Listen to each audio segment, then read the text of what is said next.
Hello and welcome to yet another edition of the Full Force News Burst, brought to you by GeneralsJoes Reborn.com, with me as your host, Chris Cornucopia Con McLeod, aka Diagnostic 80.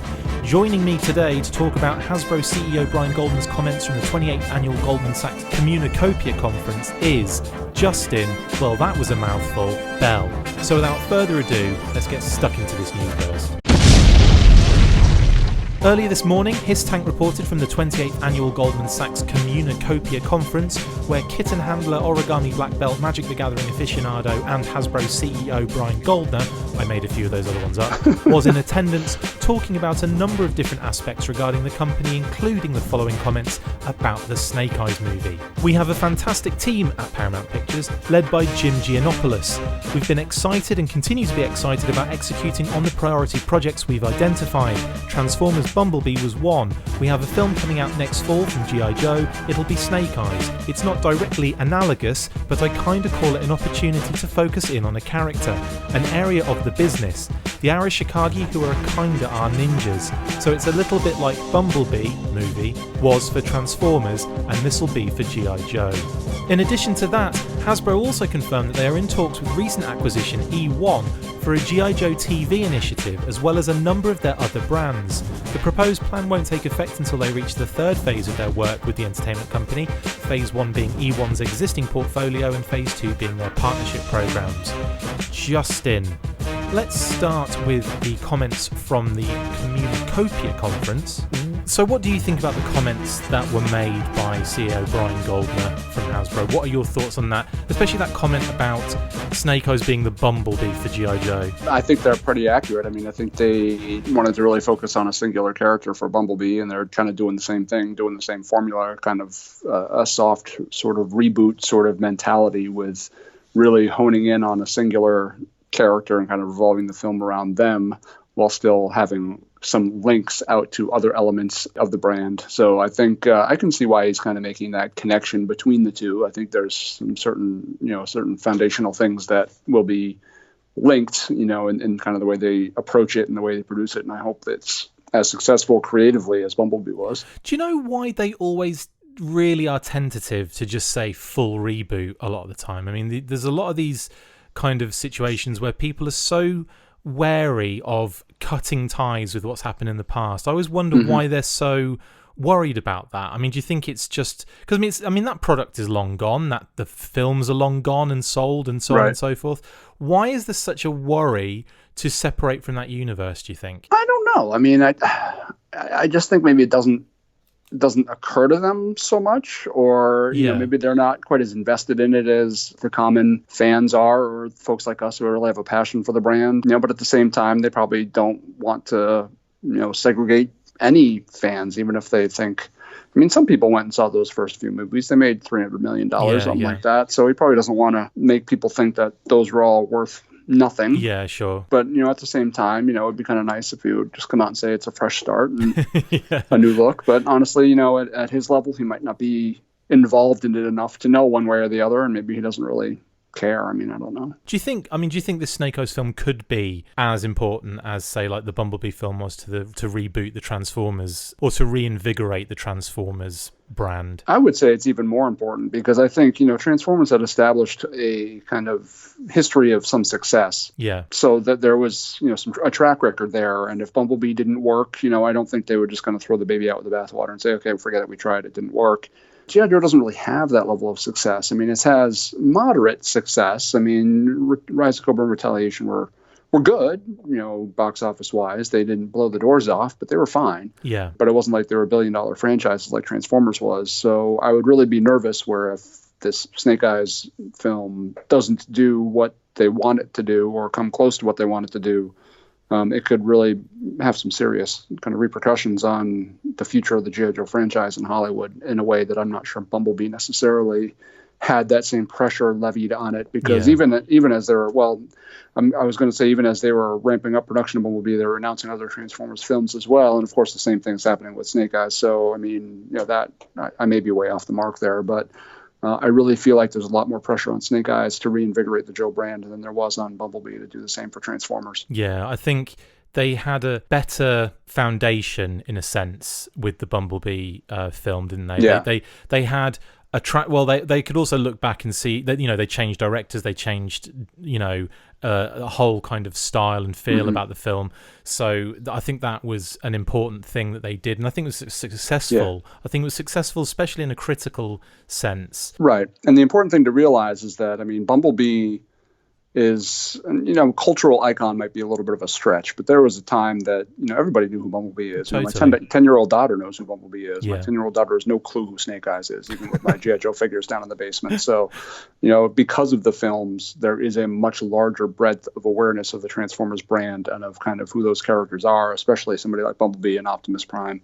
So, I think they had a little bit of that to lean on, whereas I'm not sure Snake Eyes will. Yes, there are.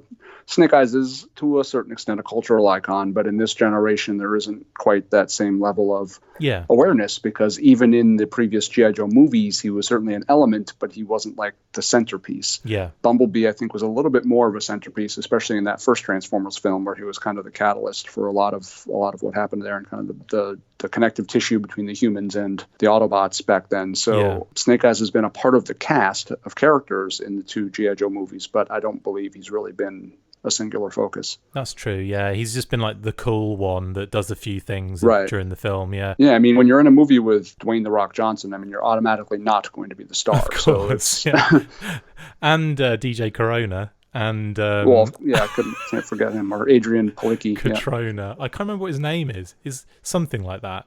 It's something like that. It's a DJ again, I think. But anyway, yes, awesome. Well, these are just little quotes that pop up when they had these conferences and stuff. And again, it's probably, there's not much we can really drag out of this, but it does kind of pose that question. They're viewing this as a Bumblebee of the G.I. Joe kind of scenario. So I think that's why they've gone for Snake Eyes as a film, as opposed to, doing a G.I. Joe one off the bat. It's almost like, yes, we've done those films in the past, and so people will have an idea of what to expect to a certain degree, but now we can focus on a particular character. And I suppose that's half the battle, no pun intended, with a G.I. Joe film, and even a Transformers film, is minimizing the amount of characters to focus on what, the kind of important aspects of it, which is difficult because, what is G.I. Joe? It's like 600 characters deep. It's ridiculous. No, it's unbelievable. They also mentioned that, or they did confirm, Hasbro confirmed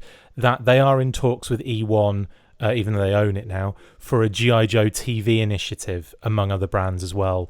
But that will be considered for a third phase of the company's plans with E1, phase 1 being the existing portfolio of E1, and phase 2 being E1's partnership programs. I have no idea what that means, but basically they're definitely going to be looking at G.I. Joe in the televisual sense, but not for a while down the road yet. I'm glad it's just part of the conversation. I wouldn't imagine it would be first on their lists of things to take advantage of with this new partnership, but I'm glad they're at least kind of talking about it, and that's a part of the discussion. There's something I did actually mean to ask you before we wrap up. There's been a lot of really cool Rambo promos going out for the Rambo movie. I'm not sure if you've seen them. There was a kind of toy-based one, a cartoon-based one, a computer game, and etc., etc. And I was thinking, how good would it be on the ramp up to a Snake Eyes release to get those kind of cool promos going? Oh, that'd be so cool, yeah. That'd be very cool. That just seems like a no-brainer to me, and I think Hasbro would probably be well within their means to kind of knock some cute things up like that, wouldn't they? Oh, yeah. They got to take advantage of the retro kind of spirit. If a hardcore movie like Rambo can take that sort of laughable look at itself, I don't see why G.I. Joe can't. They should embrace it. And that was one thing that they actually did, I thought, well with Retaliation, was kind of the Cobra recruiting videos and all that stuff sort of leading up to it. I thought was a really interesting way to handle that sort of marketing. So I would love to see something like that. It almost completely threw me from the film, what I actually ended up seeing, because it didn't.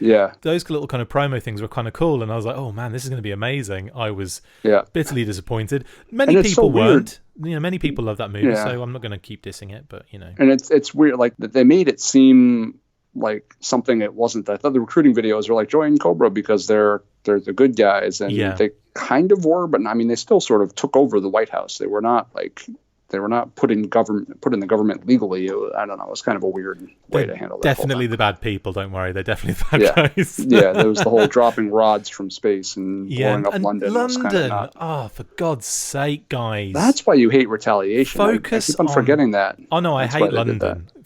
Oh, you do? You can nuke London from orbit. I don't mind. But why is it always the UK that gets the brunt of this crap? Yeah. It really bugs me. They just like to see that Ferris wheel tip over or whatever the hell that thing is. The Eye of London or whatever. The London Eye.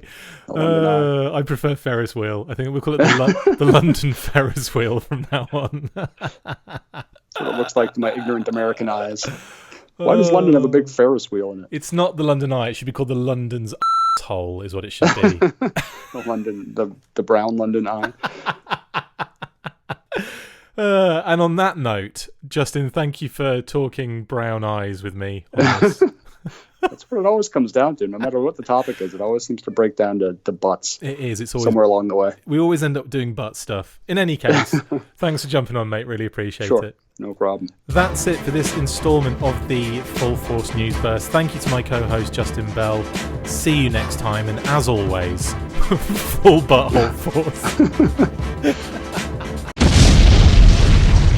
Make sure you get involved with the discussion by liking, sharing and commenting on these videos, and as always you can keep up with the show after listening by following on Twitter at The Full Force, liking the Facebook page, facebook.com/The Full Force, and if you would like to contact the show you can message us on either of those platforms with feedback or questions.